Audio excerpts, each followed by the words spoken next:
You're on the set every day. You're a superhero that's got a hammer. Yeah. A serious hammer. And I think to myself sometimes, is that, because you use it all the time, would you think it's really a practical weapon It's for a kind of superhero? ridiculous, isn't it? It's a little ridiculous, Yeah. You picture him like, you can have a sword, you can have, like giving him 15 amazing things, and he's like, hammer! I love the really large hammer head and the short, stumpy shaft thing. And then you're...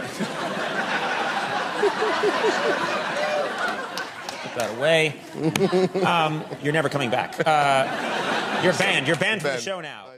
Hey everyone, this is Charlie. You guys were requesting a video about Thor's new weapon. We got some new details that make it seem like they're actually combining a couple different comic book weapons. So I've already done a couple of videos about how I think they're doing his axe from the comics just based on the stuff that we know. But now this new information just adds a little bit of context. So with that in mind, there is a new route of the Infinity Gauntlet giveaway. All you have to do to enter is be a subscriber and just leave a comment on the video.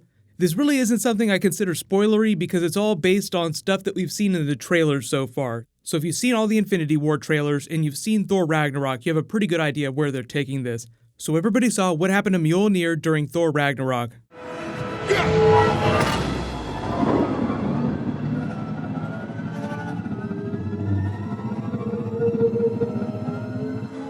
It's not possible.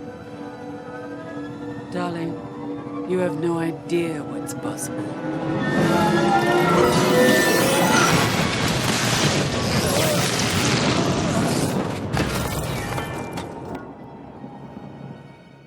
Hela smashes it into 1,000 pieces, and that's the last we hear about it. It was made of Uru metal. You don't just find that lying around everywhere, so blockbuster filmmaking, we can assume that at some point somebody got those pieces and they're sitting in a bag somewhere. So part of the idea of Ragnarok is that the old stuff dies and new stuff lives on, like Thor becomes King Thor, so Mjolnir dies and becomes the new version of the weapon. Which is why it sounds like they're doing a combination of Stormbreaker and Ultimate Mjolnir from the comics, with an extra added twist with help from Guardians of the Galaxy. Most of you probably know that Stormbreaker is actually Beta Ray Bill's weapon in the comics. Beta Ray Bill was a character during Ragnarok, but his scene got deleted, so technically he's part of the Marvel Cinematic Universe, but you can't really count him officially because he hasn't been seen on screen. Only an Easter egg form on the side of this building during the Contest of Champions. It was implied that he was one of the previous champions before the Hulk came along. Does he have any weaknesses? If he does, we won't live long enough to find them. Forgive me.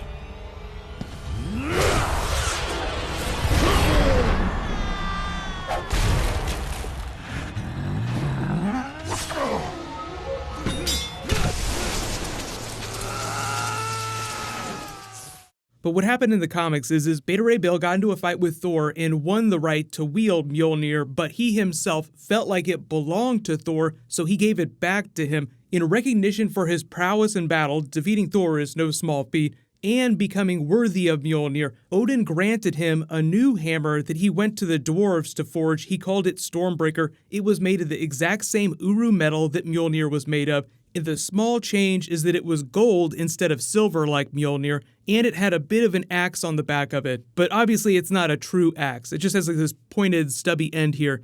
The hammer that we refer to as Ultimate Mjolnir belonged to Thor from the Ultimate Universe. He died during Secret Wars, but somehow the hammer survived the creation of the new universe. So in the comics more recently, there have been two versions of Mjolnir, the regular one that's been wielded by the female version of Thor, who's Jane Foster, and a new version of Thor that was called the War Thor because he was so hardcore, he was going to wield the most hardcore version of Mjolnir. So you look at it here, and it's just next level hardcore compared to Mjolnir and Stormbreaker. So what it seems like they're doing in Infinity War is Thor takes the pieces of Mjolnir back to the Dwarven Forge where it was created the first time and reforges himself a new version of the hammer that's just extra hardcore, and he calls it the Stormbreaker. But because it's a reforged version of Mjolnir, he probably winds up using the axe side a lot more when they're fighting the Outriders here, or when he's fighting Thanos in the Black Order. The thing about all the Infinity War trailers is the only time we've seen Thor so far is when he's with the Guardians. We do not see him in any of these other scenes when they're fighting Thanos. We can probably assume if he spends most of his time with the Guardians, and the Guardians are the way that Iron Man gets to this place where they fight Thanos, then Thor is probably with them somewhere off of camera. Just remember that Thor's not a magician and he's not a scientist, so all the special properties that the hammer has, if they're going to try and do that for this version of the weapon, somebody else is going to have to do that. Like either Loki will have to enchant it, or the dwarves will have to lay some enchantments on it. But we can talk a little bit more about Thor's powers the next time we spot him in a trailer. Here's the really cool part though. Look at the handle for the axe. Doesn't that look a lot different than the original handle for Mjolnir? It looks more organic. You also see that there's a leaf on it in this picture here. So what this implies is that uninterested Groot, who could care less about what they're doing here, he's playing his video games still, provides the wood to create the handle for this. Now a lot of people saw this and they're like, does that mean that Groot dies? No, that is not what that means. They're not going to kill teenage Groot right after they killed him during the original Guardians of the Galaxy. That's probably part of his call to action during the movie, like, oh, I can actually do something that contributes to the hero's fight. I'm not going to sit here and play video games like an asshole while everybody gets killed by Thanos. Ugh, dude. Seriously? You gotta clean up your room. It's a complete mess. I am Groot. I am not boring. You're boring.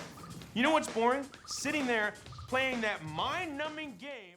So in the trawler shot here where it looks like Rocket is flying Thor to the Space Forge to have the dwarves help him make a new version of the weapon, that explains why Groot is with them. Because why would you bring teenage Groot if he's not going to help out? And for those that are wondering, that is Vin Diesel doing the voice for him. We haven't heard him speak in any of the trailers.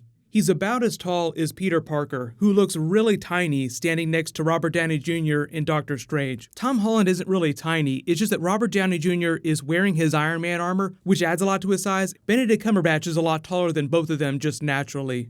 But let me know in the comments, what do you think about Thor's new weapon, the fact that they're combining comic book weapons? I'm okay with them calling it Stormbreaker because the movie's changed a lot of things. As long as it's cool in the moment, as long as the scene works, I'm totally fine with it, as long as we get Beta Ray Bill at some point in one of these Marvel cosmic movies. If they never do Beta Ray Bill, then I'll be a little salty.